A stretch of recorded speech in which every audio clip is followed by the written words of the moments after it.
Petite vidéo un peu spéciale. Je vous avais promis un témoignage d'un apostat sur la chaîne. On va en recevoir en live. Mais là, c'est un témoignage un peu particulier parce que c'est un témoignage qui est préenregistré étant donné que la personne qui veut parler sur la chaîne ne peut pas être en live. Je vais vous expliquer pourquoi. En gros, c'est, pour ceux qui n'ont pas trop suivi, on parle de l'apostasie, de l'athéisme militant, notamment sur Twitter et sur la chaîne, en débattant autour de sujets, notamment de la porosité entre le milieu qui tourne autour de Jack le Fou actuellement et l'extrême droite. C'est quelque chose que j'ai déjà critiqué sur la chaîne. C'est une critique qui n'est pas évidente à faire, parce qu'évidemment, quand on fait ça, on n'est pas en train de dire qu'il ne faut pas critiquer l'islam, on n'est pas en train de dire qu'il ne faut pas soutenir les apostats qui ont souvent des réelles menaces contre eux, qu'elles soient verbales, qu'elles soient physiques, du doxing, enfin tout ça. Donc voilà, c'est un sujet qui est un peu touchy. J'y ai déjà pris part. Si vous me suivez sur Twitter, vous l'avez pas mal vu, je pense. Si vous me suivez sur YouTube, peut-être un peu moins, mais voilà, c'est un sujet dont je vais parler et je vais sortir une vidéo et des vidéos sur l'athéisme militant sur la chaîne principale, pas du ring, donc je vous invite à aller la suivre parce que ce sera des vidéos plus travaillées que ça. Mais en tout cas, on va recevoir des gens pour nous parler de tout ça, pour nous parler de l'apostasie, pour nous parler de la liberté de conscience, parce que c'est ça, au fond, la chose à laquelle on est attaché en tant que militant de gauche, c'est-à-dire qu'on est attaché au fait que les gens puissent choisir de croire ou de ne pas croire. Et donc, moi, quand on commence à vouloir stigmatiser les musulmans, quand on tape sur les musulmans, je suis là. Et quand on tape aussi sur des gens qui ont voulu quitter l'islam, qui ont voulu quitter le judaïsme, qui ont voulu quitter le christianisme, je suis là aussi parce que je pense que on doit avoir la liberté de faire ce qu'on veut et de ne pas être en danger pour ses idées et pour ses croyances. Donc, on va pouvoir écouter le témoignage que m'a envoyé un abonné qui m'explique tout son parcours, de comment il a quitté l'islam, de comment il a été récupéré malgré lui par l'extrême droite, et de comment il a fait la critique de tout ça. Et du coup, c'est intéressant parce qu'il y a à la fois le sujet sur lequel j'ai déjà un petit peu parlé et sur lequel j'ai un peu travaillé, c'est-à-dire le sujet de la porosité actuelle entre certaines sphères, notamment autour de Jack le Fou et l'extrême droite, mais aussi le sujet de l'apostasie et donc de la critique de l'islam, de pourquoi il a quitté l'islam. Donc je pense que c'est un témoignage qui est assez intéressant pour ça, parce qu'il est à multiples facettes. Le témoignage, donc, m'a été donné en privé, mais la personne qui a fait ce témoignage veut bien que je la publie, sur Instagram, à partir de vocaux. Parce que c'est un apostat qui est algérien en Algérie, dans une famille dont la mère notamment est professeure de sciences islamiques. Donc cet apostat n'est absolument pas out, entre guillemets, il n'a pas dit qu'il était apostat, et donc il ne veut pas que ça se sache, donc il ne pouvait pas passer en live, et son seul moyen, c'est de me parler à partir de sa fenêtre, pour pas qu'on l'entende. Déjà, moi je trouve que la situation comme ça, elle en dit long, je veux dire, sur ce que c'est un pays où on n'a pas une liberté de conscience comme en France. Et donc vous allez voir ce qu'il nous dit, la qualité est ce qu'elle est, parce que donc c'est à partir de courts vocaux Instagram qui ont été remontés par le monteur, et on le remercie, et on va pouvoir le commenter au fur et à mesure. Je vais laisser notre interlocuteur parler, je vous laisse ça. Salut, du coup je vais recommencer ce que j'étais en train de dire. En gros, ouais, effectivement, je vis en Algérie, je suis issu d'une famille musulmane. Je veux dire à 99% musulmane. J'essaie de te donner un maximum de détails comme ça, juste par souci de transparence. Ma mère est prof d'arabe et de sciences islamiques. Et mon père, il est athée, sauf que je le savais pas vu qu'il le cachait, enfin logique quoi. J'ai commencé à m'en douter vers mes 16 ans. Déjà, je trouve, il le cachait, donc logique. C'est pas si logique en fait en France. Et c'est pour ça d'ailleurs que le sujet de l'apostasie dans des pays comme l'Algérie, ou même dans des pays comme l'Iran ou je sais pas, l'Arabie Saoudite, n'a rien à voir avec le sujet de l'apostasie en France. C'est pas exactement pareil. On n'a jamais parlé, là j'ai 20 ans, on n'a jamais parlé, voilà quoi. Et du coup ça n'a pas du tout influencé mon éducation religieuse. Et même si c'était le cas, de toute façon ma mère aurait compensé, elle aurait largement compensé. Et puis je vis en Algérie quoi. C'est pas pareil qu'en France, ici il y a toute ta famille, les médias, la télé, les amis, l'école. L'école, pendant 14 ans de scolarité, t'as des cours obligatoires de sciences islamiques, t'es même au bac, au brevet, tout ça tu passes. Et les examens, etc. Enfin bref, c'est une matière à part entière. Donc ça compense dans tous les cas. Du coup, je dois aussi te raconter vite fait l'histoire de mon apostasie pour que tu comprennes un petit peu la suite. Je sais que c'est pas ça qui t'intéresse, mais tu vas capter. Du coup, perso, je suis devenu athée en regardant des vidéos de science sur YouTube. En gros, je regardais des youtubeurs qui parlaient de physique, qui parlaient d'astronomie, qui parlaient de biologie, tout ça, c'était devenu une obsession. C'était quand j'avais 16 ans. Après, je me suis dit, en fait, les religions, c'est un peu des conneries, ça se voit.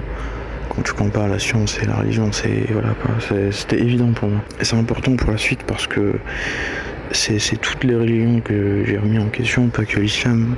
C'est pas comme si j'ai découvert un truc dans l'islam qui m'a pas plu, etc. Non, du coup... C'est intéressant, j'évite de trop le couper, mais c'est intéressant de voir comment est-ce que il a changé de croyance. Et là, il nous parle de la science. C'est-à-dire qu'il y a des gens qui pourraient faire des critiques morales de la religion. Lui, c'est la science. Ce qui n'est pas si évident, parce qu'on pourrait très bien penser que certains passages des livres sacrés sont à réinterpréter, donc même s'ils sont peut-être faux scientifiquement, en réalité, c'est des analogies, c'est des métaphores ou des choses du genre. Et non, lui, la science, ça l'a vraiment fait changer. Après, c'est peut-être spécifique à l'islam, ça, étant donné que le Coran est censé être un livre divin, et donc on a peut-être moins place à l'interprétation par rapport à certains textes, quoi, par rapport à certains versets qui vont affirmer des choses scientifiques qui peuvent après être ou non invalidées par la science. Encore une fois, je ne suis pas théologien, je ne maîtrise pas ce débat-là particulièrement, mais de ce que j'ai compris, c'est une particularité de l'islam, ça, qu'on n'a pas forcément chez les chrétiens, par exemple, ou chez les juifs, quoi. Ou chez les chrétiens et chez les juifs, du coup, on a des paroles rapportées par des prophètes, ce qui, du coup, n'est pas exactement pareil qu'un livre qui serait divin en tant que tel, quoi. Et donc qui serait beaucoup moins critiquable, quoi, on va dire. Ce qui s'est passé ensuite, c'est que je suis arrivé sur Twitter pour faire genre du militantisme athée, critiquer les religions et tout, parler de la théorie de l'évolution, débattre avec des croyants, des trucs comme ça. Et même être partiellement introduit dans la sphère de la zététique. D'ailleurs, je sais pas si... J'ai déjà laissé un commentaire sur ta chaîne YouTube, j'ai fait un big pavé là, où je disais que j'étais un ex-musulman, que... Après avoir été athée, je suis allé sur Twitter directement dans la sphère des athées, zététiciens, etc. Et du coup, ils avaient un problème de voir tout par le prisme de la religion, ce qui limite leurs analyses, etc. Du coup, enfin bref. C'est intéressant ça, parce que c'est aussi une critique que je fais parfois au militantisme athée, c'est de surévaluer l'importance de la religion, notamment du texte. Dans certains domaines, j'avais parlé dans une vidéo d'un moment où Mandax parlait d'attentats contre le Pakistan et l'Afghanistan, contre des vaccinateurs, et qu'il avait fait une analyse par rapport à la religion qui serait vectrice de pensée anti-vax, alors même qu'il y a un contexte géopolitique qui est compliqué, qu'il y a eu des campagnes de vaccination factices par l'impérialisme américain pour retrouver Ben Laden. Enfin voilà, on pourrait expliquer les choses de manière beaucoup plus matérialiste, de manière beaucoup plus rationnelle, en essayant d'évoquer vraiment ce qui se passe concrètement dans ces régions-là, plutôt que de vraiment tout plaquer par rapport à la religion, en faisant de la religion un peu le grand méchant loup, quoi, qui expliquerait tout un peu facilement, quoi. J'étais arrivé là, sauf que moi, vu que je suis un ex-musulman, ben, j'ai des connaissances au préalable sur l'islam, et du coup c'était plus facile à moi de critiquer. Les autres, ils critiquaient leur religion de prédilection, le christianisme, etc. Moi, je critiquais l'islam, ce qui m'a attiré un petit public de droite. Sauf que moi, évidemment, je suis algérien, je connaissais pas trop votre politique. Du coup, ça me semblait totalement normal. Même si en vrai, même si je le savais, ça n'aurait rien changé. Honnêtement, 16 piges, je m'en tapais vraiment. Du coup, à partir de là, je sais pas comment t'expliquer, à part en te disant que c'était juste la pipeline qui était en marche. J'étais en plein dedans. Ça a démarré dans la sphère athée, des militants athées qui étaient relativement gentils. jusqu'à me retrouver dans des bails, mais c'était tellement sombre. Des trucs sombres du style de te retrouver avec des mecs qui postent des vidéos de personnes de couleur en train de mourir et les gens ils se marrent parce que voilà, ils ont aucune empathie envers les noirs et tout. De toute façon, ça c'est un classique des sphères de droite aux États-Unis. Ils postent vraiment les extrêmes de leur droite, ils postent des trucs vraiment gore qui se passent entre personnes de couleur, c'est juste que vous les voyez pas, mais vraiment c'est un putain de fléau. Bref, j'ai dit. Donc en gros, c'est intéressant hein, quand même ce qu'il dit. Il dit quand on critique l'islam, lui il arrive, il a un militantisme pour le coup qui est vachement louable. Il arrive, il dit ouais, moi je trouve que les sciences et tout, c'est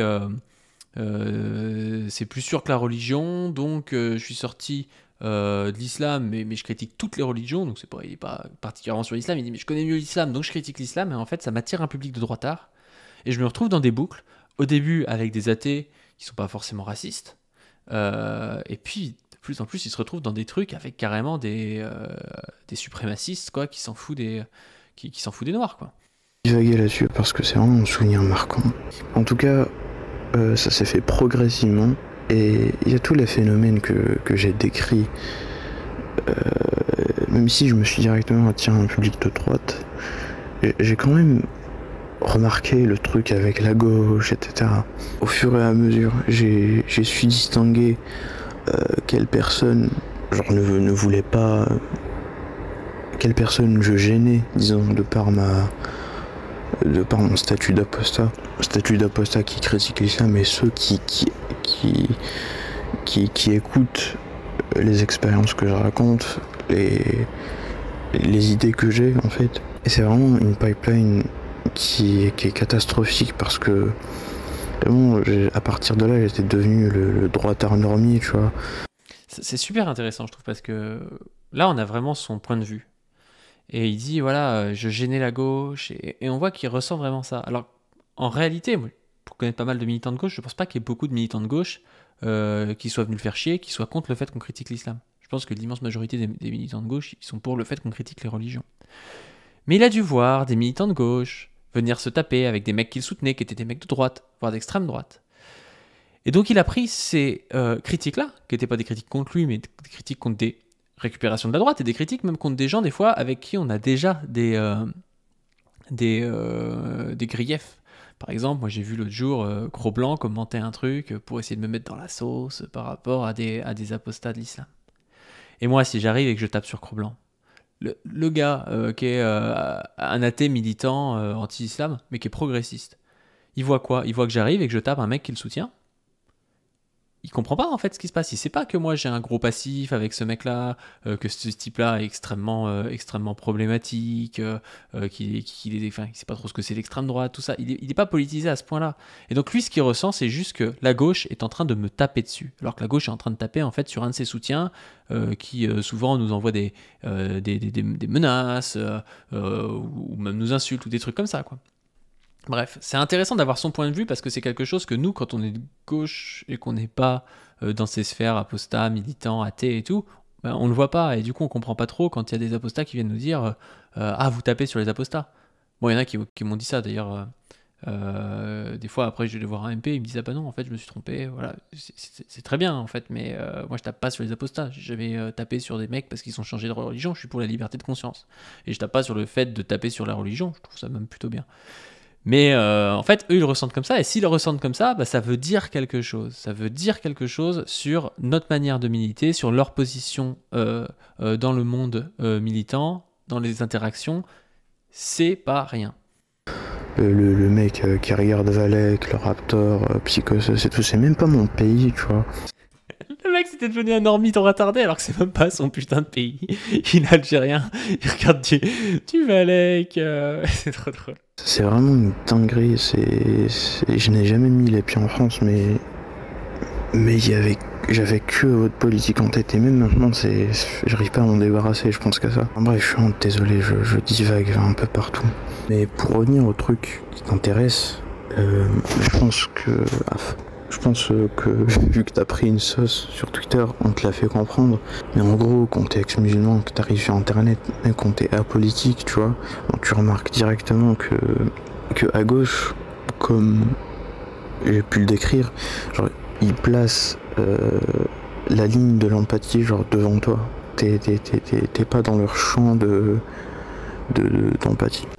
Les LGBT, les femmes, tout ça, les minorités ethniques ou religieuses, ok, eux, on leur donne l'empathie qu'ils méritent, sauf que nous, qui pourtant vraiment on se prend plein à la gueule, t'imagines pas à quel point, et pourtant, je préfère pas en parler parce que y a de quoi en parler pendant des heures. Voilà, du coup ça crée une déception parce que vraiment nous on est conditionnés de par notre apostasie.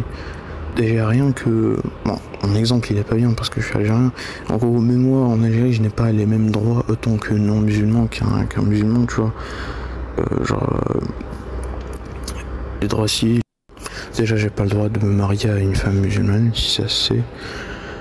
Que j'ai pas le droit de me lancer en politique, que je suis pas musulman, j'ai pas le droit de créer une association qui, par exemple, si je suis chrétien, j'ai pas le droit de créer une association entre chrétiens, tu vois.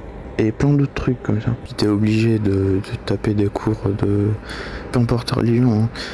T'es obligé de te taper des cours de sciences islamiques, tout ça. Et même en terminale, on a étudié le fait que les apostats doivent être condamnés à mort.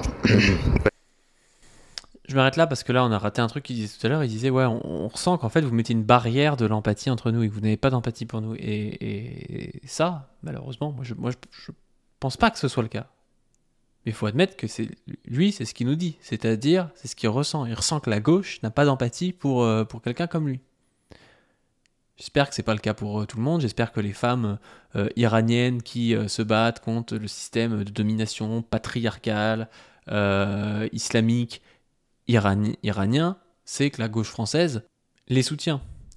Et d'ailleurs que moi ça me fait bien marrer quand je vois des droitards dire les femmes iraniennes, mais les droitards ils sont contre l'immigration. Donc c'est-à-dire que quand il y a une femme iranienne qui viendra demander le droit d'asile en France, nous on sera là pour la soutenir. Nous on sera là pour ne pas la renvoyer dans son pays qui veut la condamner à mort parce que y a une police de vêtements ou je ne sais quoi. Par contre les droitards ils seront là, mais il n'y a pas assez de place pour tout le monde, on est désolé.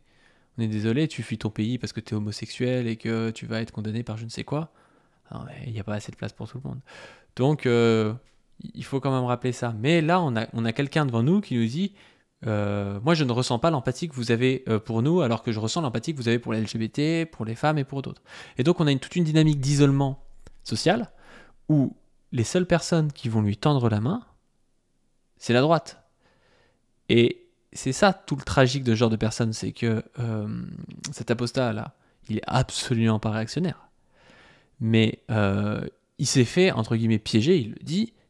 Il s'est retrouvé dans une situation où il était seul, où il avait l'impression que la gauche s'en foutait, voire même qu'il dérangeait, et il se retrouve du coup avec la droite qui le soutient. Et donc du coup, il se retrouve à devenir un normie-droitard, matrixé par la politique d'un pays dont il fait même pas partie, quoi.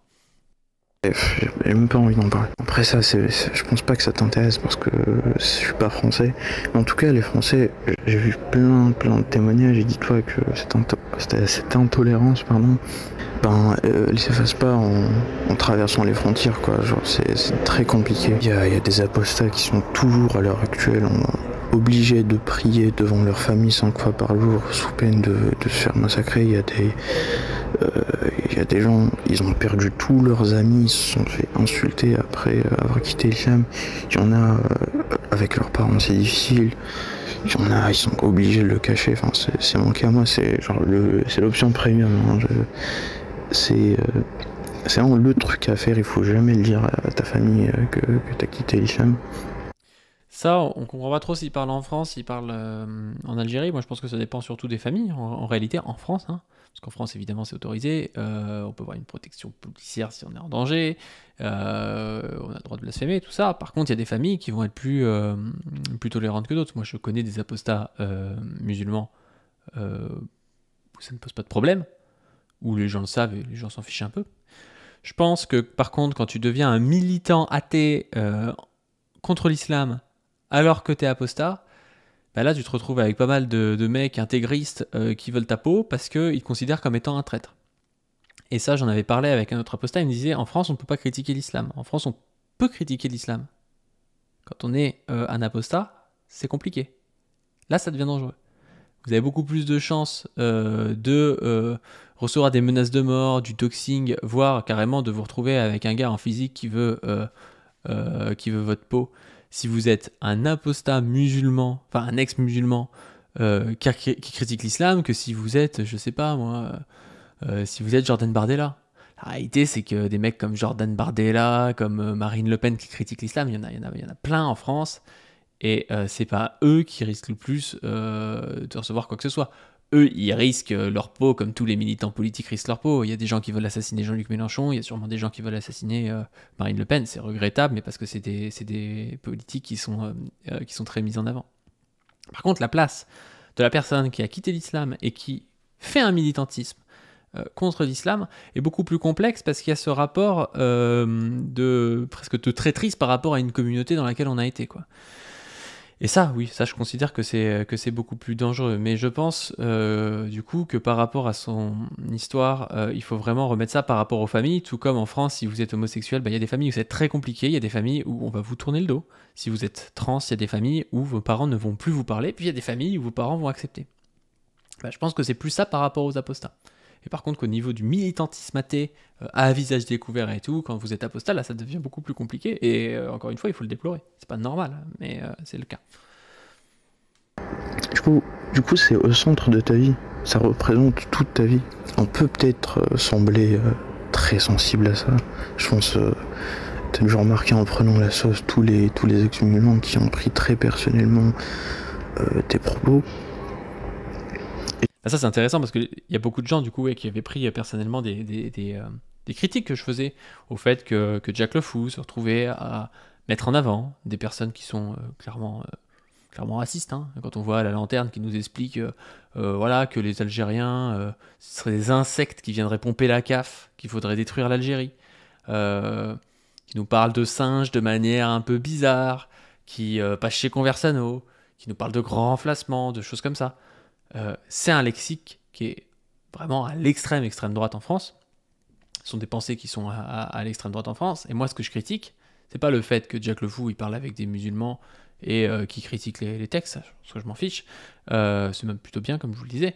Par contre, le fait de donner une place à des gens qui sont des réactionnaires, qui sont des gens qui militent contre les droits de certains individus en France sur, par exemple, le principe de leur couleur de peau ou de leur race, ça me gêne. Ça me gêne et je considère que c'est pas normal et qu'un militantisme progressiste athée, il devrait justement se faire sans ces gens-là. Et donc c'était ça ma critique. Mais cet apostat a raison de constater que ça a été pris par des apostats comme une critique contre les apostats, contre une critique contre le fait de critiquer l'islam, alors que ça n'en était pas une. Je les comprends parce que genre, toute ta vie c'est un peu ça, tu vois. Vu que c'est quelque chose qui change beaucoup ta vie, ben, forcément, dans la plupart des cas, ça devient, disons, au centre de tes combats en fait. C'est ça ton premier combat.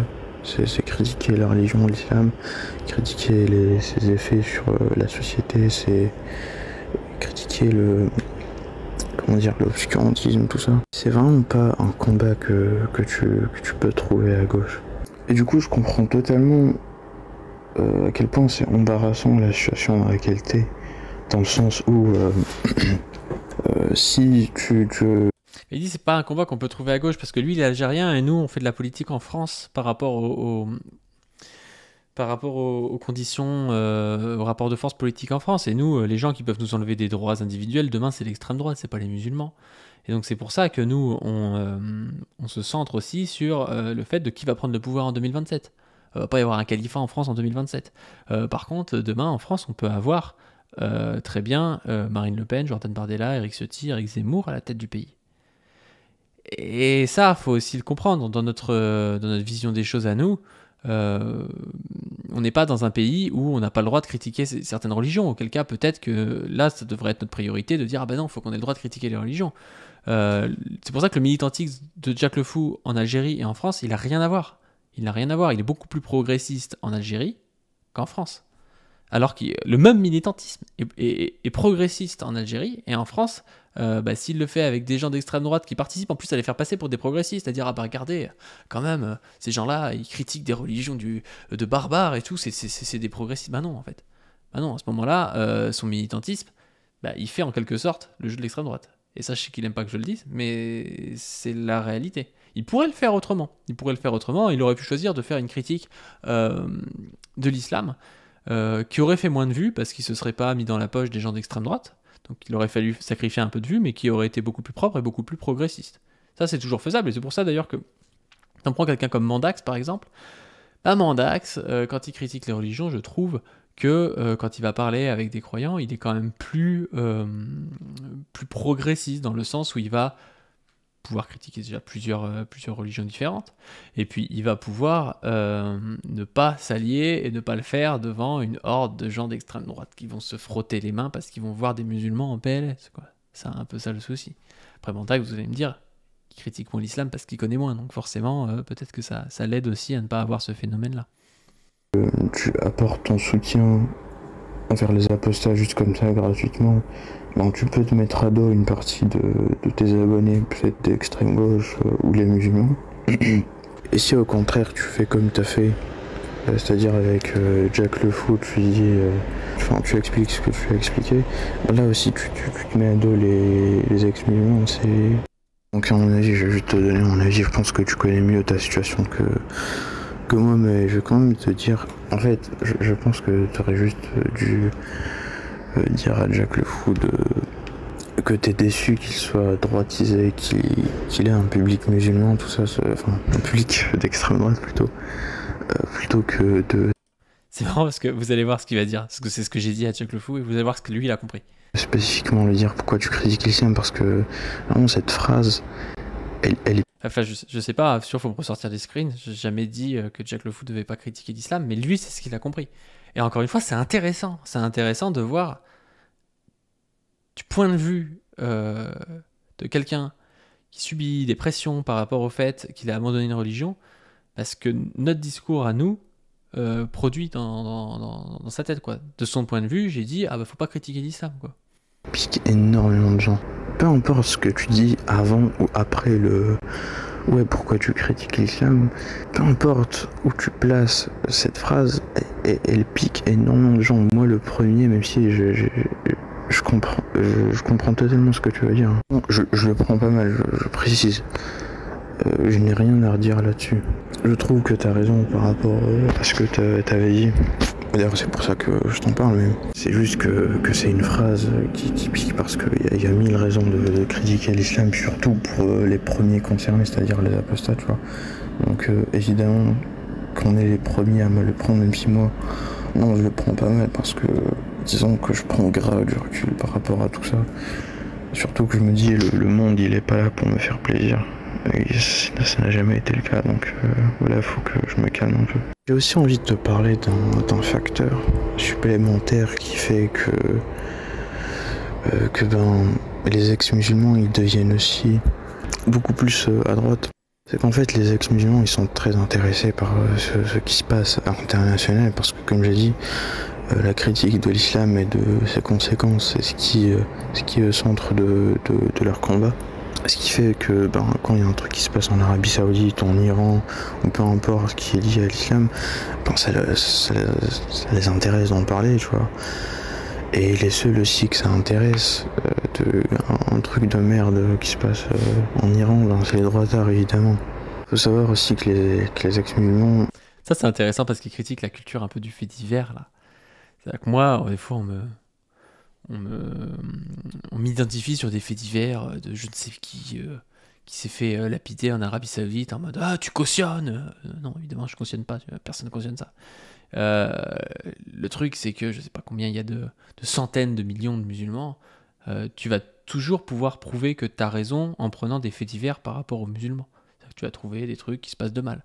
Je pourrais te faire l'inverse, je peux te prendre des centaines de musulmans qui font l'aumône aux pauvres, qui sont parfaitement progressistes, parfaitement intégrés, tout ce que tu veux. ça n'a pas vraiment de valeur, en fait, les faits individuels comme ça, mis bout à bout. À ce moment-là, je peux te prouver aussi que les Chinois, c'est affreux. Il y a quoi? Il y a 1,5 milliard de Chinois. Bon, je peux te trouver des violeurs chinois. Je peux te trouver des gens je sais pas, qu'on tué pour des prétextes, je ne sais pas lesquels, qui sont des Chinois. Et puis voilà, je vais te dire, ah, regarde, les Chinois, c'est horrible. Ça n'a pas beaucoup de valeur, et quand tu restes dans ces boucles d'algorithmes, tu as tendance à te radicaliser, on te repropose les mêmes vidéos, tu te dis ah ouais j'avais raison, et tu as tout ça qui se forme, quoi. Ils sont quasiment tous, vraiment j'ai jamais vu un ex-musulman qui n'est pas féministe. Ils sont tous féministes.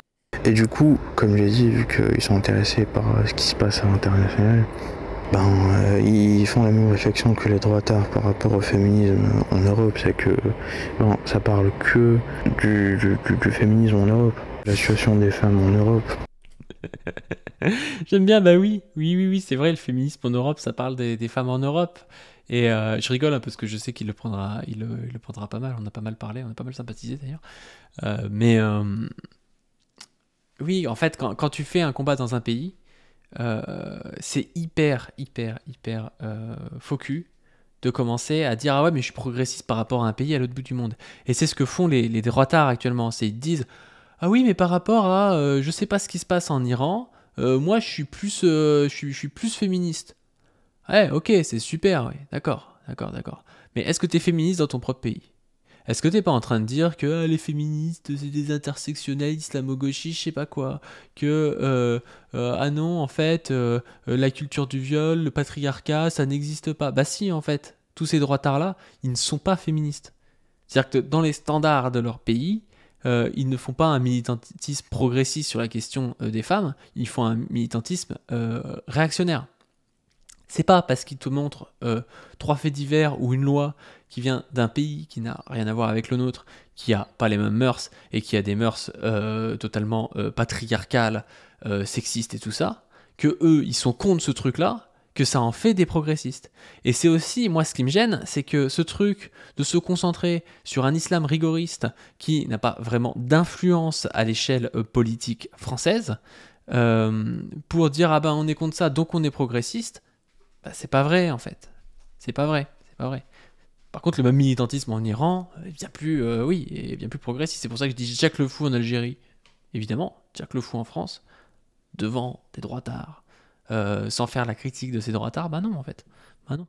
Enfin, même pas en Europe, qu'est-ce que je raconte dans leur propre pays, tu vois. Donc, pendant qu'à côté des ex-musulmans, ils trouvent ça alarmant que dans certains pays, 50% de la population ait des restrictions vestimentaires littéralement inscrites dans le code pénal et imposées dans la rue, tu vois. Je suis pas en train de dire que les gauchistes, c'est les méchants parce qu'ils parlent pas de ce qui se passe dans les autres pays. C'est juste que malheureusement, ce qui intéresse les ex-musulmans, ce qui est au centre de leur combat, qui je rappelle est un combat noble, il se trouve que ça intéresse aussi les droitards, malheureusement. Pour l'anecdote, j'avais une chaîne YouTube où je critiquais l'islam, et les seules personnes qui me soutenaient, évidemment, c'est les gens de droite. C'était une petite chaîne, hein. Mais de fil à aiguille, j'ai pu prendre contact avec une personne qui était en contact avec Majid Oukacha. Je pense que tu le connais, c'est le mec qui critique l'islam sur YouTube. Il a même dit que c'était sympa, tout ça. Enfin bref, je sais pas pourquoi je te raconte ça. Du coup, retiens un truc, c'est qu'on s'épanouit de ouf à droite. Vraiment, t'as un public qui t'écoute, un public qui montre de l'empathie envers toi, parce que... ouais, je t'en parle. Non, je pense que t'es au courant. Je pense que tu connais le célèbre exemple des nazis là, qui ont tous une famille, qui ont une vie normale, qui sont capables d'éprouver de l'empathie, sauf qu'ils ont été capables des pires crimes aussi.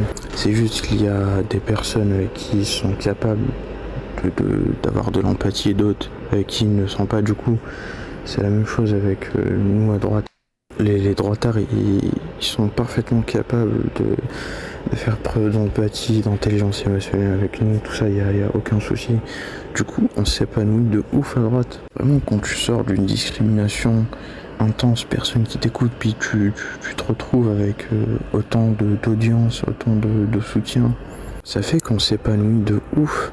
Et, et on voit pas pourquoi c'est eux les méchants, tu vois. Alors, quand tu vas dire à un apostat, tiens, en fait non, les droitards c'est des méchants, ben, il va pas te croire parce que les droitards ils ont fait preuve d'empathie envers lui, tu vois. Après quand tu dis, mais non en fait, il ne fait pas preuve d'empathie envers les musulmans, sauf que les musulmans c'est les premières personnes qui discriminent. Du coup, c'est les seules personnes même qui discriminent. Ils s'en foutent un peu, tu vois. C'est pour ça aussi que je te dis que tu devrais pas leur en vouloir, tu vois, déjà parce qu'ils avaient aucun choix, on n'avait pas le choix. Que ce soit ceux qui se sont directement plongés dedans ou alors ceux qui ont fait les choses consciencieusement. Du coup, c'est par mimétisme qu'ils adhèrent aux idées de l'extrême droite. Et je précise aussi, C'est super intéressant tout ce passage-là, moi je trouve. Mais c'est un témoignage que je trouve assez bouleversant, d'ailleurs, je l'ai écouté plusieurs fois, moi. Parce qu'on comprend tout ce mécanisme d'isolement social, ça devient compliqué avec ta famille.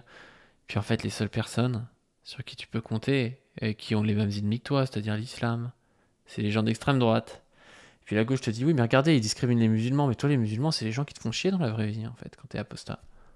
Alors évidemment, c'est des gens qui ont un rapport ambivalent avec ça, parce que leur famille est musulmane, les musulmans, les apostats, je pense, arrivent à ne plus en vouloir aux musulmans. Vous voyez ce que je veux dire? C'est-à-dire qu'il y a une sorte d'ennemi commun sur l'islam chez les apostats et chez l'extrême droite. Sauf que c'est pas pour les mêmes raisons. Il y en a, c'est pour discriminer des gens, et il y en a, c'est parce qu'ils sont discriminés, notamment dans leur pays, pour le coup, quand c'est dans des pays comme l'Algérie, comme le témoignage qu'on a, parce qu'ils sont discriminés par l'islam. Donc c'est pas du tout pareil de vouloir critiquer l'islam pour discriminer les musulmans et de vouloir critiquer l'islam parce qu'on est discriminé par un système islamique dans son pays. Ça n'a rien à voir, mais il y a une alliance objective qui se crée. Et c'est intéressant aussi quand il dit les droitards, ils sont capables d'empathie. Il y a que la gauche morale, insupportable, qui pense que les gens de droite, c'est des connards par essence, et qu'en fait, c'est juste des gens méchants. Non, non, c'est pas des gens méchants, c'est des gens d'ailleurs qui ont bon fond, dans l'immense majorité des cas, qui pensent faire le bien, mais qui pensent que le bien c'est de droite, en fait. Ils ont une vision du monde à eux, et ils pensent que nous on est dans le faux, qu'ils sont dans le vrai, et que le bien adviendra grâce à leurs idées. C'est simplement ça des droitards. Et donc évidemment que quand ils vont voir un apostat, ils vont pas l'utiliser avec des idées derrière la tête en se disant ah ouais, j'utilise cet apostat pour pouvoir taper sur les musulmans. Mais non, ils vont avoir une vraie empathie en fait pour cette personne qui est sortie de la chose qui le font si peur, c'est-à-dire l'islam. Et c'est intéressant, je trouve, pour ça son témoignage. Je pense que ça va vraiment t'aider. C'est que, comme je t'ai dit, un droitard, c'est vraiment compliqué de lui expliquer qu'en fait, c'est vraiment opportuniste ce qu'il fait avec d'une certaine manière opportuniste ce qu'il fait avec les ex-musulmans parce que en fait ils se rendent pas compte qu'il a réellement de l'empathie envers les ex-musulmans. Il est capable d'être très doux avec, c'était le cas avec moi, ils sont capables de nous aider même financièrement, genre sincèrement, tu vois. Il y avait même un mec qui était au Mali, qui était menacé de la peine de mort, c'était un mutus à moi. Bref, c'était un mec un peu connu comme l'apostat après la phosphère, etc. Il n'a jamais mis la pied en France, mais son secret a été révélé à sa famille, tout ça, il était en danger de mort. Et du coup, les personnes de droite, elles sont mobilisées sincèrement pour lui, pas en mode oh, regardez, les musulmans, ce sont des sauvages. Non, genre ils s'en foutaient, ils étaient réellement concernés par ce qui allait lui arriver, tu vois. Donc quand tu vas leur dire que en fait ce sont les méchants parce que puis voilà, ils vont pas, c'est pas crédible à leurs yeux, ni aux yeux des ex-musulmans qui d'ailleurs si ce même mec là par exemple le malien, si l'info était parvenue à gauche, personne n'en aurait eu rien à foutre. C'est vrai sans l'être, c'est-à-dire que ça n'aurait peut-être pas buzzé à gauche, mais vous prenez tous les militants de gauche qui ont un militantisme de terrain pour les migrants. C'est des cas, c'est des gens qu'ils aident à longueur de journée en réalité. Donc mais je vois ce qu'il veut dire, c'est-à-dire que ça fait un phénomène de buzz internet dans la droite, ces choses-là, pas dans la gauche. Pas dans la gauche parce que c'est des sujets déjà où je pense on regarde moins. C'est des sujets aussi où je sais pas, on n'a pas des pages qui vont être orientées vers ça en particulier. Peut-être qu'il y a plus de réseaux pour ça à droite. C'est une problématique. Moi, j'arrive pas à ne pas me dire que ce ne soit pas une problématique. Je sais que c'est pas un truc hyper important pour gagner en 2027 d'aller aider, je sais pas, des apostats qui vivent en Afrique. Oui, c'est quelque chose qui peut paraître d'être minime d'un point de vue électoraliste, d'un point de vue purement pragmatique, on va dire. Mais en tant qu'humaniste, je pense qu'on doit avoir un discours là-dessus et que c'est important qu'on puisse justement tendre la main à des gens comme ça qui nous disent en fait vous n'avez pas d'empathie pour nous. Bah si, on a de l'empathie pour vous. Alors ça veut pas dire que moi ma chaîne elle va se transformer en café du commerce pour que tous les apostats viennent parler sur ma chaîne. Mais c'est important qu'on sache le faire de temps en temps et au moins qu'on ait des relais, et notamment là il nous parle de quelqu'un qui a été menacé de mort, oui, qu'on arrive à sortir ça dans des presses de gauche. Je sais que par exemple pour tout ce qui est lutte contre le pouvoir islamique en Iran, la police vestimentaire et tout, il y a plein d'associations féministes de gauche en France qui aident les femmes iraniennes. Il y en a plein. Donc on arrive quand même à être là. Alors la droite va dire ah vous en foutez, non c'est pas vrai. Il y a plein d'associations en France qui luttent pour les femmes iraniennes et qui sont de gauche. Mais c'est vrai que peut-être qu'il y a des choses où on n'est pas assez bon et on doit entendre le fait que ces gens-là nous disent ouais vous êtes pas là pour nous quoi. Au moins il n'y aurait pas eu une mobilisation quoi. Donc pour conclure, en fait, tout ce débat, ce n'est vraiment pas un débat où on peut moraliser, tu vois. C'est un débat où il faut juste être lucide et les choses... Ah ça c'est super intéressant, il dit voilà les droitards ils sont pas méchants. Oui les droitards ils sont pas méchants. Par contre, ils ont un projet qui est anti-humaniste, un projet qui peut mener, moi je pense, à moins de bonheur pour les gens, à plus de pauvreté, à plus de discrimination, à des choses comme ça. C'est ça le problème de leur projet, c'est pas qu'ils soient méchants, moi je pense qu'ils font ça en ayant bon fond, c'est ça le pire. C'est que l'enfer est pavé de bonnes intentions un peu. Sont telles qu'elles sont, on essaie de faire le mieux qu'on peut avec. Il faut faire attention à ce que tu dis parce que tu touches à la sensibilité de certaines personnes, tu touches à leur, disons, safe space, voilà quoi. Enfin bref, je suis désolé, je suis pas du tout habitué à expliquer aux gens des trucs. D'habitude je suis seul, je n'ai jamais rien à expliquer à personne, donc c'est un vrai bordel. Excuse-moi, je t'ai bouffé tout ton temps. Merci beaucoup, en tout cas c'est super intéressant. Donc là c'est moi qui lui réponds. Mais ouais, en fait vous êtes vraiment dans une position tragique. Je sais pas si tu connais trop le terme, vraiment voilà, je fais le gros cerveau. Dans le sens de la tragédie, quoi, un peu comme Antigone, tu sais, qui est un peu baisé entre devoir être avec sa famille, donc être dans le côté un peu tribal, et puis entre ce qu'elle doit aussi à Athènes, quoi, et donc être avec le côté un peu la société. Là, j'ai l'impression que c'est un peu pareil, c'est-à-dire qu'à la fois en apostasiant, vous vous retrouvez à trahir entre guillemets votre communauté tribale et à ce que vous ayez des droitards qui vous tendent la main, mais à la fois vous n'êtes pas des antiféministes, vous n'êtes pas des anti-musulmans et tout, et donc du coup vous devriez rejeter un peu ces droitards là, sauf qu'en fait la gauche vous n'êtes pas non plus pour autant de fous quoi, et donc vous êtes un peu... Je me perds un peu. Antigone, en fait, je trouve que ça marche plus pour les apostats français que pour les apostats algériens. C'est pour ça que je me perds un peu. Je trouve que les apostats algériens, en fait, ils ont les apostats français, ils ont un côté où on leur demande de choisir, en fait, entre la société française, les valeurs françaises, entre guillemets, les valeurs de la République française, laïque, machin et tout, et les valeurs de leur famille. Et c'est super tragique parce que quand ils rejettent les valeurs de leur famille, ils perdent tout, en fait. Ils perdent tout. Ils perdent le côté communautaire, le côté tradition, ce sur quoi on peut se reposer quand on est dans la merde. On sait très bien que la famille, c'est les gens qui nous abandonnent pas, quoi. Donc quand on rejette les valeurs de l'islam, on peut perdre ce côté tribal. Et à la fois, eh ben, ils doivent aussi quelque chose à la communauté plus sociale française dans laquelle ils sont baignés depuis leur enfance au travers de l'école. Et bah, pour eux, c'est compliqué de faire la part des choses entre les valeurs sociales qu'ils ont appris à l'école, les valeurs islamiques qui sont pas forcément les mêmes. Et il y a une tension. Il y a une tension parce qu'il n'y a pas de bon choix en fait. Pas de bon choix dans le sens où ils veulent ni trahir le côté société française, ni trahir le côté famille plus musulmane, quoi.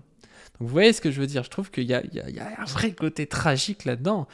Ce qui m'a aussi fait m'intéresser à ce sujet-là, parce que je me suis dit, il y a des gens en fait qui vivent des choses compliquées. Il y a des individus apostats qui vivent des choses compliquées. Il faut avoir de l'empathie pour eux, il faut essayer de leur tendre la main.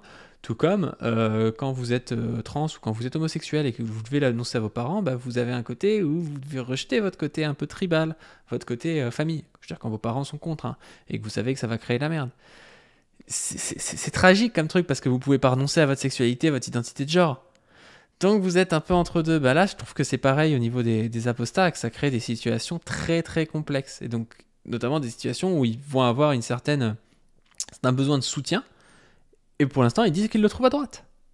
Et voilà, nous, on a beau dire oui, on soutient les apostats. Pour l'instant, ils disent qu'ils le trouvent à droite.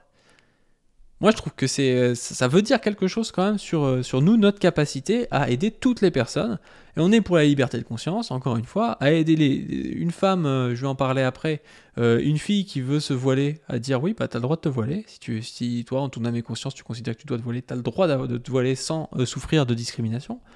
Et si toi tu considères que tu dois être apostat, t'as le droit d'être apostat. C'est ça en fait notre militantisme à gauche. Et c'est notre différence avec les droitards qui vont taper sur les femmes voilées pour dire ah l'apostat c'est trop bien. Bah non, en fait si vous avez une femme qui n'a pas le droit de se voiler en France alors qu'elle le veut et qu'elle est victime de discrimination pour ça, qu'elle va du coup être moins scolarisée, voilà, qu'elle va rester chez elle pour ça parce qu'on lui tape dessus à l'extérieur, bah c'est pas bien. C'est pas bien. Et si vous avez quelqu'un qui perd une partie de sa famille ou qui est harcelé par des gens parce qu'il est apostat, c'est pas bien non plus, quoi.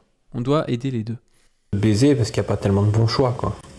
Le bon choix étant sûrement de dépasser un peu votre apostasie, c'est-à-dire aujourd'hui j'ai l'impression que vous vivez toujours par rapport à l'islam, même en tant qu'apostat, tu vois, comme si l'apostasie c'était une identité. Et que vous, au moment du ramadan, vous allez faire une opération justement contre le ramadan. Au moment de machin truc, vous allez faire une opération contre machin truc. Enfin, tu vois, comme si c'était toujours l'islam en négatif qui régnait sur vos vies, quoi. Mais... Ça, je trouve ça aussi un peu triste. C'est-à-dire qu'il y a ce côté-là chez les apostats athées militants, hein, le fait qu'ils ont un tel rapport charnel, tribal à l'islam, que même quand ils quittent l'islam, ça peut être la religion juive, ça peut être la religion catholique, mais même quand ils quittent ça, la religion continue de régner sur leur vie. Alors des fois ça l'est imposé aussi par la famille, mais des fois c'est aussi jusqu'à dans leur tête, où au final ils doivent continuer à là c'est le ramadan, bah, je vais faire l'anti-ramadan, là c'est le carême, bah, je vais faire l'anti-carême, là c'est Pâques, je vais faire... Enfin voilà, ils n'ont pas un rapport libre à leur spiritualité, du coup. Ils ont un rapport toujours en négatif de leur religion. Et je trouve que c'est aussi assez tragique comme situation. Et je sais que de toute façon, c'est très dur de faire autrement, parce que vous vivez dans des pays où l'islam est hyper important, donc je sais que c'est plus facile qu'ailleurs qu'à faire. En France, c'est peut-être différent. En France, je pense que c'est pas du tout pareil d'être apostat, même si évidemment il y a des familles très religieuses. Moi, je connais des apostats musulmans qui sont... voilà, les gens le savent, et puis basta, tu vois. Enfin... et puis en plus en France, tu as la protection judiciaire, les droits font que sur le papier, tu as tout à fait le droit d'être apostat, même si je sais bien que c'est pas non plus évident de manière générale. Je voulais savoir, je sais pas si ça vaut le coup, mais j'aurais bien d'enregistrer toutes tes réponses. J'aurais bien monter en une seule salle, parce que là c'est un peu chiant, tu dis des petites phrases par-ci par-là, pour voir ce que ça donne, et pour le diffuser si ça te dérange pas, parce que je trouve ça vraiment, vraiment, vraiment intéressant, et en fait, t'as une hauteur de vue sur la situation que beaucoup n'ont pas, je pense, tu vois. C'est-à-dire que tu dis ouais, je suis un apostat, et puis mais je me rends compte en fait En fait, tu comprends la position des droitards. C'est-à-dire que tu dis c'est pas des mecs méchants. Moi je pense pareil que toi, c'est pas des mecs méchants, c'est des gens qui pensent vraiment faire le bien dans ce qu'ils font. Tu comprends la position des apostats et tu comprends la position de la gauche, et tu comprends qu'en fait Bah, c'est compliqué tout ça, c'est compliqué. Il y a personne qui est méchant dans le lot et chacun essaie d'agir pour des causes assez nobles. Alors, les apostats pour des causes au niveau, en France, hein, au niveau individuel, c'est-à-dire eux, au niveau familial ou individuel, ils luttent contre l'islam. La gauche au niveau plus de toute la société, et puis la droite aussi. La droite, ils essaient de lutter au niveau de toute la société, alors la gauche et la droite... Ouais, évidemment, je te dirais que la droite a des valeurs de merde, mais tu vois le truc, quoi. C'est plus des combats plus politiques que individuels.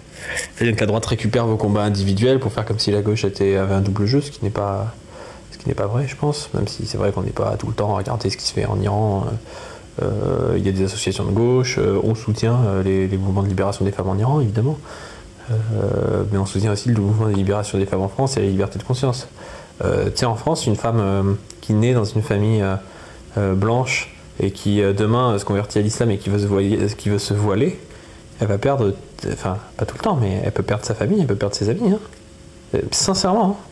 Sincèrement. Alors tu vas me dire, ah, mais c'est con, pourquoi elle veut se voiler? Bah ouais, mais c'est son choix. Moi, je suis pas là pour y casser les couilles. Moi, je suis pour la liberté de conscience. Je pense que les gens puissent faire un peu ce qu'ils veulent. Je pense que à terme, la religion va disparaître parce que ça va à l'encontre de la science et ça va à l'encontre et on n'en a pas besoin surtout.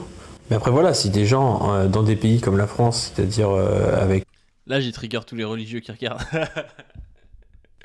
Et oui, non, moi je pense qu'à terme, je pense que la religion, en tant que marxiste, a eu un intérêt, et a toujours un intérêt dans certains pays, et que si on s'est libéré, entre guillemets, dans certains pays de la religion, c'est parce qu'elle n'a plus sa fonction dans la législation sociale, dans l'explication de certaines choses, parce qu'elle a été remplacée par exemple, le droit formel bourgeois, parce qu'elle a été remplacée par la science. Et c'est justement parce que moi, j'ai une certaine confiance dans mon matérialisme, que je ne suis pas un athée radicalisé qui va lutter pour faire apostasier les gens contre leur gré, ou je sais pas quoi, je rajoute évidemment. Parce que justement, je pense réellement qu'il n'y aura pas besoin, dans une société un peu plus avancée que ça, il n'y aura pas besoin de retour à la religion. Ce sera caduque. Et d'ailleurs, quand vous prenez des pays, vous prenez l'Arabie Saoudite actuellement, pourquoi est-ce qu'ils autorisent l'alcool? Ils autorisent l'alcool parce qu'ils veulent faire du tourisme. Vous pensez que quand l'Iran développe un programme nucléaire, il se base sur quoi? Sur la science ou sur le Coran? Il se base sur la science. Et donc, en fait, vous avez vous avez pas une utilité sociale de la religion actuellement. Et donc, on va utiliser d'autres choses. On va utiliser la science, on va utiliser les lois du marché, par exemple, pour savoir si on doit ou non consommer de l'alcool, parce qu'on va faire venir aucun touriste européen si on ne peut pas consommer d'alcool. Enfin, voilà. Moi, justement, je pense que si on instaure le socialisme demain, si on instaure le communisme, on n'aura pas besoin d'avoir de religion. Les gens seront beaucoup plus libres, seront beaucoup moins soumis à des dominations qui les font se reposer vraiment sur leur communauté tribale, sur leur famille. Non, ils seront plus libres, ils auront plus d'autonomie. Et donc, ils auront moins besoin de la religion ou des religions telles qu'on l'a connue. Alors, à la limite, on peut se dire que oui, il y aura toujours de la spiritualité, mais ce sera différent. Ce ne sera pas la même chose. Et d'ailleurs, on va en parler avec Position Revue, qui va venir parler avec moi de religion, de spiritualité, et on va pouvoir analyser tout ça. Mais voilà, en tout cas, je pense que quand on est un vrai athée communiste comme moi, matérialiste, on a tellement confiance dans le fait que le retour du religieux n'est pas possible, à part si il y a un effondrement de l'économie et des systèmes politiques tels qu'on les connaît actuellement. Ce qui ne serait pas la même chose. Évidemment, quand vous avez l'effondrement de l'Empire romain, les spiritualités vont évoluer avec le mode de production et avec les conditions matérielles d'existence des gens.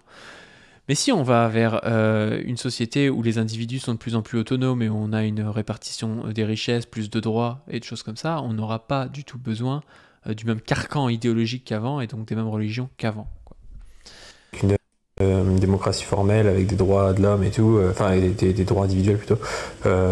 Si des gens veulent faire ça, je suis pas là pour les juger, parce que sinon on commence à tout interdire. Tu vois, on va interdire quoi, le bouddhisme, le christianisme, on va aller regarder comment les gens pratiquent chaque religion. Non, nous on dit vous faites ce que vous voulez tant que ça ne contredit. encore une fois, dans mon communisme, voilà, dans mon communisme où la religion ne servira à rien, si les gens, par tradition, parce que leur arrière-grands-parents étaient musulmans, ils étaient chrétiens ou je sais pas quoi, ils veulent continuer à pratiquer, ils pourront continuer à pratiquer. Qu'est-ce que ça gêne? Ça ne gêne pas. Moi, ça me gêne en rien. C'est pas tant que ça ne devient pas la loi forcée pour tout le monde. Chacun fait ce qu'il veut. On va pas avoir une société où on interdit aux gens d'avoir telle croyance. Et aujourd'hui, d'ailleurs, quand vous avez des gens qui sont athées, mais vont aller vers des espèces de sectes pseudo-scientifiques, des trucs bizarres, moitié développement personnel, moitié truc indien ou je sais pas quoi. C'est pareil, c'est une quête de spiritualité. Alors ça, c'est pas une religion codifiée comme on l'a vu, mais c'est un peu la même chose, quoi. On ne dit pas au droit individuel. Et voilà. Bon, bref, j'aurais bien mis ton témoignage sur ma chaîne, si c'était possible. Parce que, tu vois, moi, il y a des gars, je suis pas de fou la sphère apostat, mais quand je vois des gars comme Amir, tu vois, Amir, il a l'air cool. Je pense que c'est un bon gars, tu vois. Je pense que c'est vraiment un bon gars. Je pense que c'est vraiment un type qui est obligé de se masquer parce qu'il se prend des menaces de mort et parce qu'il se prend des trucs de sa famille et tout. Et je pense qu'il se rend compte un peu de ce que tu dis et que ça lui ferait du bien d'entendre un témoignage de plus comme le tien qui explique bien comment ça se passe, c'est-à-dire les mécanismes. J'essaie de répondre un peu à ce que tu as dit, mais ça sera pas dans l'ordre. Déjà, concernant le fait qu'en France, se convertir à l'islam et le pratiquer, ça peut te causer des problèmes. Ah oui, je connais même des gens, déjà une amie à moi, c'est une Parisienne. Elle a évoqué le sujet de la religion avec ses parents, ils l'ont limite incendié. Son père lui a dit il n'y a pas de prière à la maison, il n'y a pas d'islam à la maison, tout ça. Si tu le fais, je n'ai même pas envie que tu me le dises et tout. Elle a même pas laissé entendre qu'elle était convertie en fait. Elle est convertie. Et elle a même pas sous-entendu que c'était le cas ou qu'elle voulait l'être, mais c'était compliqué avec ses deux parents. Et puis il y a aussi l'amie de mon ex qui s'est faite jeter de sa maison parce que elle s'est convertie à l'islam et elle s'est volée. Donc oui, je suis parfaitement au courant. Je sais que c'est compliqué, je n'ai rien contre le voile. Tout le monde fait ce qu'il veut, juste cassez pas les couilles. Non, j'ai le même point de vue que toi en fait.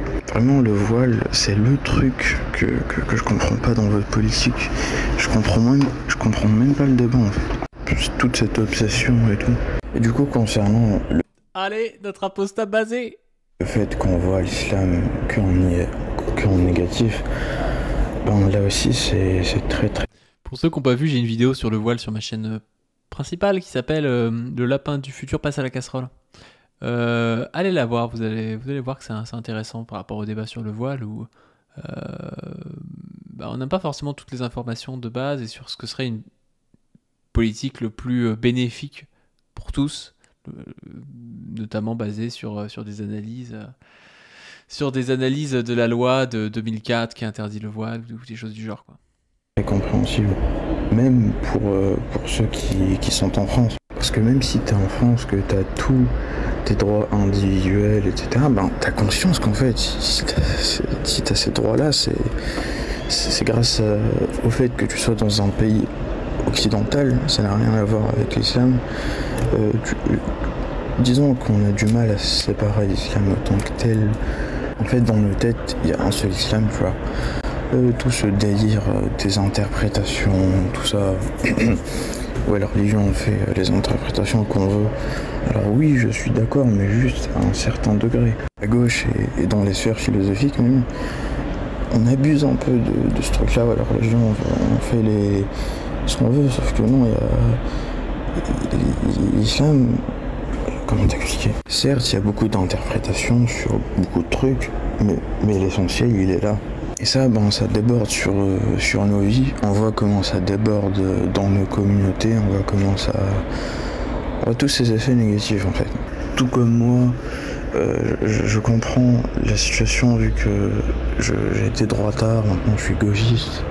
Un apostat, il voit ça de l'intérieur, du coup, il voit les problèmes que ça crée. Enfin bref, c'est même pas ce que je voulais dire, en fait. Je me suis un peu éloigné en parlant des interprétations, tout ça, parce que c'est même pas ce que je voulais dire. Ce que je voulais dire, c'est que j'ai l'impression que tu sous-estimes ce que ça fait d'être un apostat en France. Oui, c'est plus compliqué au bled, mais je te jure que, ayant connu plein d'apostats en France, c'est tout aussi compliqué, voire même pire que... Parce que nous, par exemple, on n'est pas pratiquants, donc ça, je fais juste le ramadan, je fais juste en sorte de dire les trucs religieux appropriés. Ah, je trouve qu'il abuse. Pire, déjà au niveau des lois, c'est pas vrai. Moi, je vais pas le couper trop, mais t'as fait le droit d'être apostat en France. Encore une fois, moi j'en connais qui n'ont pas de soucis. Tout le monde sait qu'ils sont apostats et puis basta, quoi. De temps en temps pour ne pas susciter de soupçons et tout. En France, juste une famille pratiquante, ben, ça met le degré au-dessus de moi, tu vois. Moi qui déjà, c'est relativement compliqué. Faut vraiment pas sous-estimer ce que ça fait d'être apostat en Occident. Même là-bas, c'est très compliqué. J'ai vu pas que des témoignages de Français, mais des témoignages d'anglais, ouais. D'anglais, même d'allemand. Mais ce serait intéressant d'avoir des bouquins là-dessus, des analyses là-dessus. Je pense qu'on pourrait en parler avec des gens de la sphère décoloniale un peu, parce que il y a un rapport à la communauté qui est forte chez les gens de l'immigration post-coloniale, parce que c'est des gens qui sont extrêmement dominés dans la société. C'est des gens qui sont tout en bas et la seule chose qu'ils ont, c'est leur famille et leur tradition. Je rajoute, hein, c'est pas forcément le cas, mais vous voyez ce que je veux dire. Ils ont tendance à ne pas avoir la main dans les institutions, dans les trucs politiques, à être dominés à la fois au niveau scolaire, où leurs gamins ils vont être dans des bonnes écoles, dans des trucs où ils vont être les derniers de la classe, machin, et du coup, dans ces cas-là, ce qui te reste, c'est ta famille, et donc c'est ta communauté. Et donc forcément, quand toi, t'es apostat là-dedans et que tu te dis « Ah non, moi, les traditions de ma communauté, la religion de ma communauté, je la rejette », tu as beaucoup plus de réactions que quand t'es dans une... quand t'es un bourgeois individualiste où chacun fait ce qu'il veut parce que c'est la bourgeois way of life, quoi. Dans le bon sens du terme, hein. Je veux dire, c'est plutôt bien que les gens puissent faire chacun ce qu'il veut, mais aujourd'hui, c'est un privilège que n'ont pas forcément les gens qui viennent d'Algérie, du Maroc, en France, ou qui sont dans des situations comme ça, quoi. Et c'est super compliqué. Non, en fait, qu'est-ce que je raconte? Ouais, ça m'est venu en tête que l'allemand, mais en fait, tous les pays d'Europe. En fait, je sais pas si tu connais Ex-Muslims of North America, c'est une sorte d'organisation, ça fait longtemps que j'ai pas checké d'ailleurs. On réunit des témoignages, j'ai fait des trucs et tout. Du coup, là où je suis d'accord avec toi, j'ai un peu saisi ce que tu voulais dire. Tu veux dire qu'en fait, on voit trop de monde à travers ce prisme de l'islam, de ces trucs négatifs, etc. Alors là, je suis totalement d'accord. Et disons, là aussi, c'est compliqué. J'essaie de t'expliquer. En fait,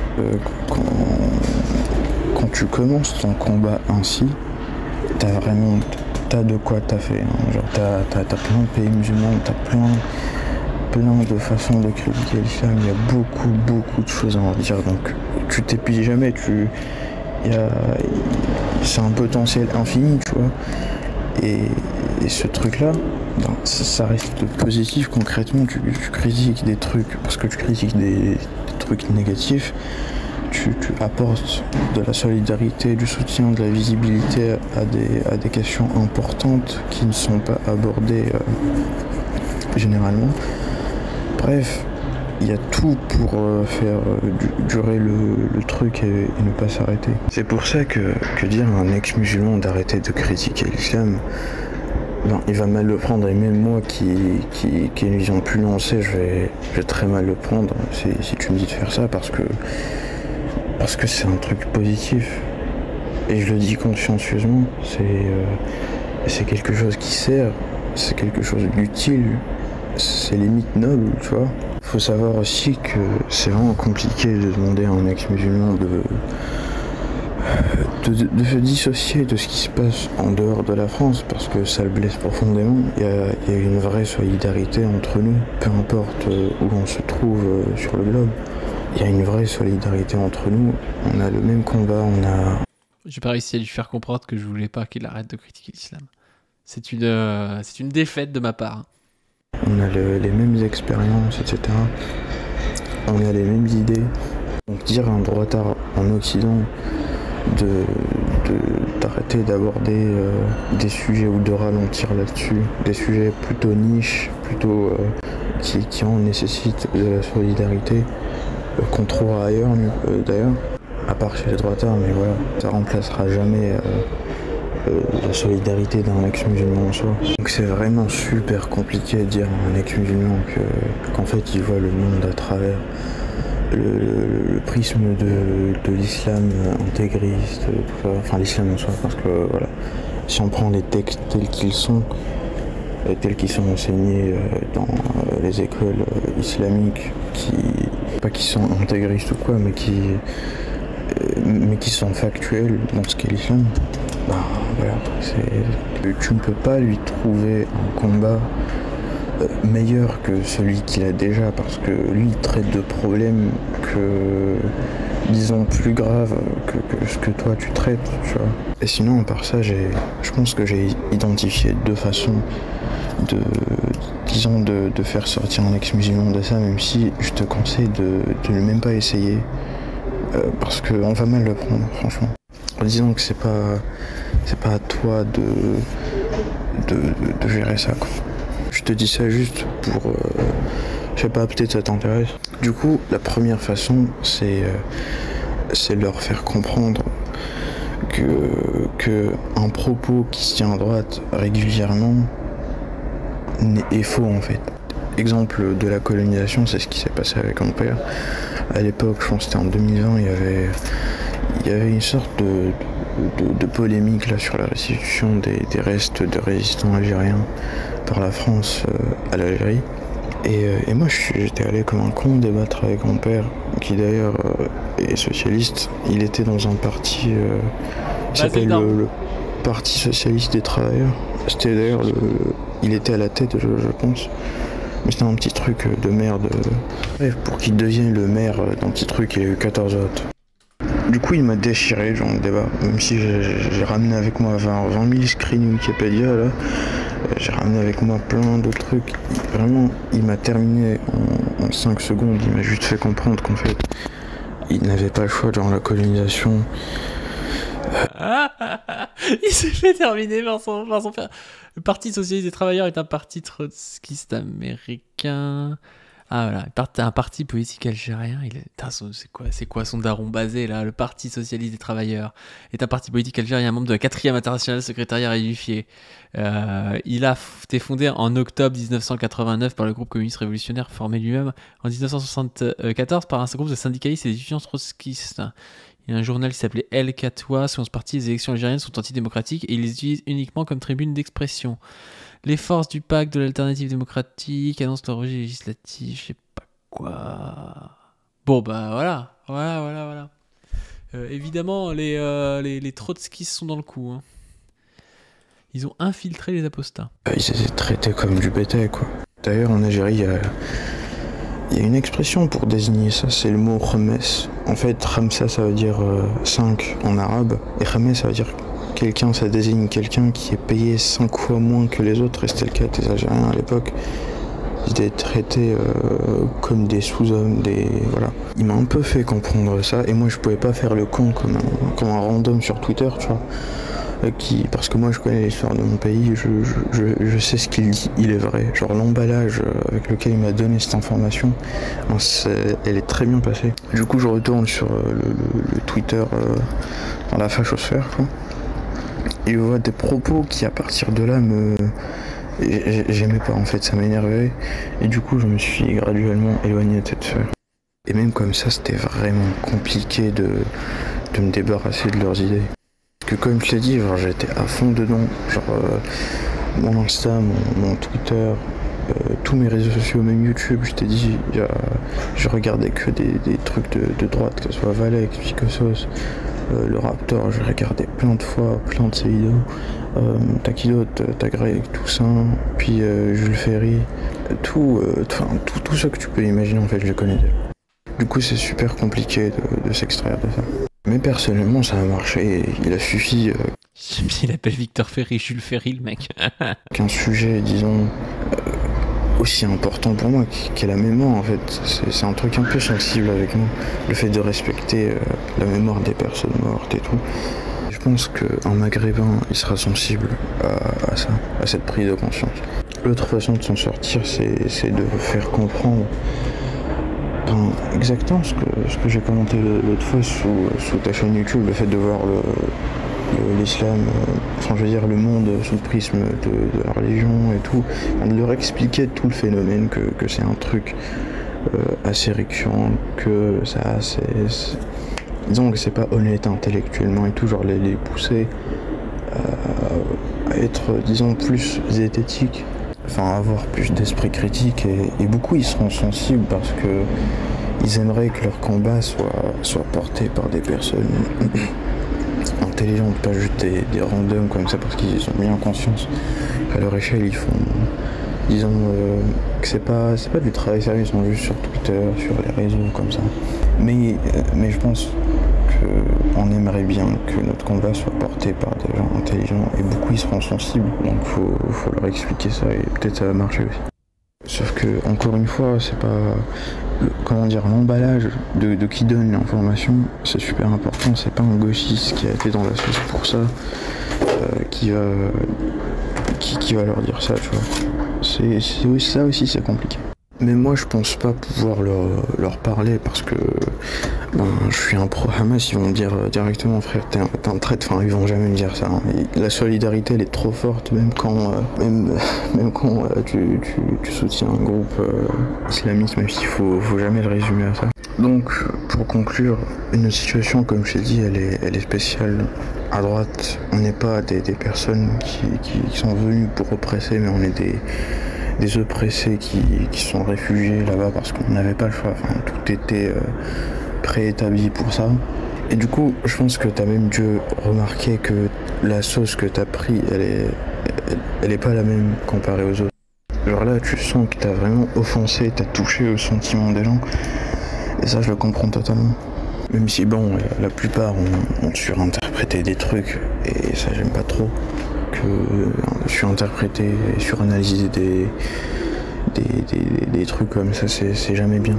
Et t'as confirmé leur constat, tu vois, le fait qu'à gauche, ils ne vendent pas le soutien qu'ils veulent, du moins vous êtes trop exigeant, vous voulez que, comment dire, j'ai l'impression qu'à côté de vous, il faut toujours bien articuler tous nos propos, toutes nos prises de position, tous nos combats, tous nos sujets. Bref, si tu veux Il a dit, voilà, la gauche, vous êtes trop exigeant. Non, mais il a raison sur un truc, des fois. En fait, on doit soutenir des gens parce qu'ils sont victimes de discrimination et pas forcément leur demander d'être parfaits. On en avait parlé, par exemple, là sur la chaîne pas longtemps, même avec Thaïs. Je veux dire, si Thaïs est victime de viol, on doit la soutenir. Je veux dire, c'est pas pour ça qu'on va dire, ouais, faut mettre en avant son discours et tout. Non, mais voilà, c'est en tant que femme, elle est victime quelque chose qui touche plutôt les femmes, donc des gens qui sont dominés par un système qui s'appelle le patriarcat. C'est pareil quand un imam se prend une juridiction spécifique. On a vu ça avec l'imam Iqwisen, et puis là avec un autre imam aussi, où on explique voilà, qu'un mec qui est là depuis 40 ans en France, on va le remigrer pour un espèce de petit extrait où le mec il parle de la Coupe d'Afrique des Nations, où il dit il faut arrêter de s'opposer entre nations. On nous explique ah ouais, c'est un discours antinationaliste, c'est contre la France, il faut le virer. Voilà. Il faut soutenir ces gens-là. Quand bien même, si ça se trouve, cet imam, il tient à côté de ça des propos qui sont réactionnaires. Moi, j'en sais rien, je ne connais pas, cet imam-là. Mais voilà, vous comprenez le truc. Pas besoin de demander aux gens d'être parfaits pour les soutenir, et ça doit être pareil avec les apostats. Les apostats, on soutient leur droit à la liberté de conscience, à ne pas être emmerdés parce qu'ils ont telle ou telle croyance. On soutient ça. Si un apostat est réactionnaire, il est réactionnaire. Moi, ce qui me gêne, c'est s'il fait du militantisme, il commence à avoir pas des abonnés, et qui met du coup aussi des idées réactionnaires en avant. Moi, je suis un militant politique progressiste, du coup, je vais lutter contre lui, je vais lutter contre ses critiques réactionnaires, mais je lutterai aussi pour qu'il ait le droit d'être apostat, ou le droit de croire en ce qu'il veut. C'est quelque chose à faire, je pense. conseil, je te préviens d'avance, il se peut que la façon avec laquelle tu vas te prendre pour la vidéo sera pas la bonne. Je pense, et vraiment c'est un conseil sincère que je te donne, c'est même pas parce que je le veux personnellement. Je pense qu'il faut vraiment que tu montres que tu les comprends. Quand je veux dire par là que tu montres que tu comprends pourquoi t'as été dans une sauce. À toi de voir si t'es prêt à faire ce compromis. Perso, comme je t'ai dit, je comprends parfaitement ta position, j'y adhère même avec quelques nuances. Mais c'est vraiment compliqué de faire comprendre ça à quelqu'un qui n'a pas les idées de base dans le gauchiste et quelques concepts aussi. Bon, on va s'arrêter là-dessus. C'était déjà une longue capsule. Très intéressant, je trouve. Très très intéressant. Il y a des trucs... Il y a plein de trucs qui foisonnent, quoi. Je dis pas que tout est bon à prendre, mais il y a plein de trucs qui foisonnent. Et encore une fois, moi je trouve toujours intéressant sur les From Zero to Coco, notamment sur les interviews que je fais, d'essayer de comprendre le point de vue d'une personne. Pourquoi elle s'est intéressée à un truc? Pourquoi elle ressent les choses comme ça? Ça veut pas rien dire. Ça veut pas rien dire, il faut pouvoir écouter les gens. Dites-moi ce que vous en pensez, dites-moi si vous êtes d'accord ou non avec cet apostat. Voilà, dites-moi si vous êtes d'accord pour continuer à donner sur le Tipeee, pour donner fort sur le Tipeee. Abonnez-vous à la chaîne principale. Il y a une vidéo qui va sortir sur l'athéisme militant. Ça va être intéressant. Bon, je vous dis à plus et à la prochaine vidéo.